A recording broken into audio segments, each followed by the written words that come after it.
ಪರಮೇಶ್ವರ್ ಅವ್ರಿಗೆ ಹೇಳಿಕ್ಕೆ ಇಚ್ಛೆ ಪಡ್ತೀನಿ. ನೀವು ನಿಮ್ಮ ಕಾಂಗ್ರೆಸ್ ಪಕ್ಷದ ಅಧ್ಯಕ್ಷರಾದಾಗ ನೀವು ದಲಿತರು ಅಂತ ಅಥವಾ ಲಿಂಗಾಯತರು ಅಂತೇಳಿ ಕಾರಣದಿಂದ ನಾವು ಸನ್ಮಾನ ಮಾಡಲಿಲ್ಲ.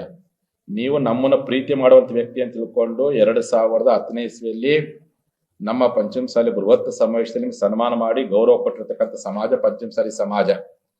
ನಿಮ್ಮ ಬೆಳವಣಿಗೆ ಹಿಂದಿನ ಒಳಗೆ ಈ ಸಮಾಜ ಉಳಿದಿದೆ.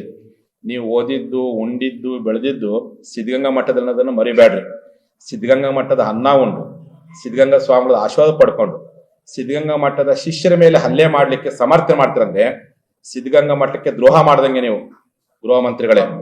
ನೀವು ಹೇಳ್ತಾರೆ, ನೀವು ನಮ್ಮ ರೈತರಿಗೆ ಶಾಂತಿಯುತವನ್ನು ಪ್ರತಿಭಟನೆ ಮಾಡ್ಲಿಕ್ಕೆ ಮುತ್ತು ಕೊಡಕ್ಕಾಗತ್ತೆ ಶಬ್ದ ಬಳಸ್ತೀರಾ, ಇಷ್ಟು ಅಸಹ್ಯ ಶಬ್ದ ಬಳಸ್ತೀರಾ.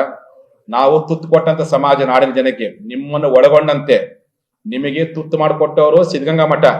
ಆ ತುತ್ತು ಮಾಡಿಕೊಟ್ಟಂತಹ ಮಠಕ್ಕೆ ಅನ್ನವನ್ನು ಕೊಡುವಂತ, ಮಠಕ್ಕೆ ದೇವಸ್ಥಾನ ಕೊಡುವಂತ ಲಿಂಗಾಯತ ಮೇಲೆ ದೌರ್ಜನ್ಯ ಮಾಡಿರಪ್ಪ ಅಂದ್ರೆ ಅನ್ನದ ಋಣವನ್ನ ಈ ಮೂಲಕ ನೀವು ಎಲ್ಲೇ ಒಂದ್ ಕಡೆ ತಿರಸ್ಕಾರ ಮಾಡುವಂತ ಕೆಲಸ ಮಾಡಿದಿರಿ. ಹಾಗಾಗಿ ಮಾನ್ಯ ಗೃಹ ಮಂತ್ರಿಗಳಿಗೆ ಹೇಳಿಕ್ಕೆ ಇಚ್ಛೆ ಪಡ್ತೀನಿ, ಈ ರೀತಿಯಾಗಿರ್ತಕ್ಕಂಥ ಅಸಂವಿಧಾನಿಕವಾಗಿರ್ತಕ್ಕಂಥ ಅವೈಜ್ಞಾನಿಕವಾಗಿರ್ತಕ್ಕಂಥ ಹೇಳಿಕೆಯನ್ನು ಕೊಟ್ಟು ನಮ್ ಜನಾಂಗದರಿಗೆ ಅವಮಾನ ಮಾಡಿದಿರಿ. ಕೊರಟಗೆರೆ ತಾಲೂಕಿನ ಎಲ್ಲಾ ಲಿಂಗಾಯತ ಹೇಳಿಕೆ ಇಚ್ಛೆ ಪಡ್ತೀನಿ, ನೀವು ಪ್ರತಿಭಟನೆ ಮಾಡ್ರಿ.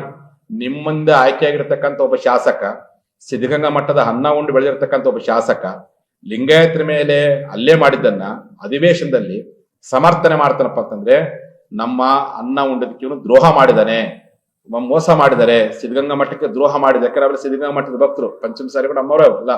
ನಮ್ಮ ಸಮಾಜಕ್ಕೆ ಈ ರೀತಿ ಅವಮಾನ ಮಾಡಿದ್ರು. ಹಾಗಾಗಿ ನೀವು ಮುತ್ತು ಕೊಡ್ಬೇಕು ಶಬ್ದ ಬಳಸ. ನಾವು ಯಾವ ಕಾರಣಕ್ಕೆ ಮುತ್ತು ಕೊಡ ಅಂತೇಳಿ ನಾವು ತುತ್ತು ಕೊಟ್ಟಂತವ್ರು, ನೀವೇನಾದ್ರೂ ಲಾಠಿ ಏಟ್ ಕೊಟ್ರು ತುತ್ತು ಕೊಟ್ಟಂತವ್ರು, ನಮಗೆ ಬೂಟಿಂದ ಹೊಡೆದ್ರು ತುತ್ತು ಕೊಟ್ಟಂತ ಸಮಾಜ, ವಿಷ ಕೊಟ್ರು ಅನ್ನ ಕೊಡುವಂತ ಸಮಾಜ ಅನ್ನೋದನ್ನ ಮರಿಬೇಡ್ರಿ ಅಂತೇಳಿ ಜಿ ಪರಮೇಶ್ವರ್ ಹೇಳಿಕೆ ನಾನು ಈ ಮೂಲಕ ಖಂಡಿಸ್ತೀನಿ.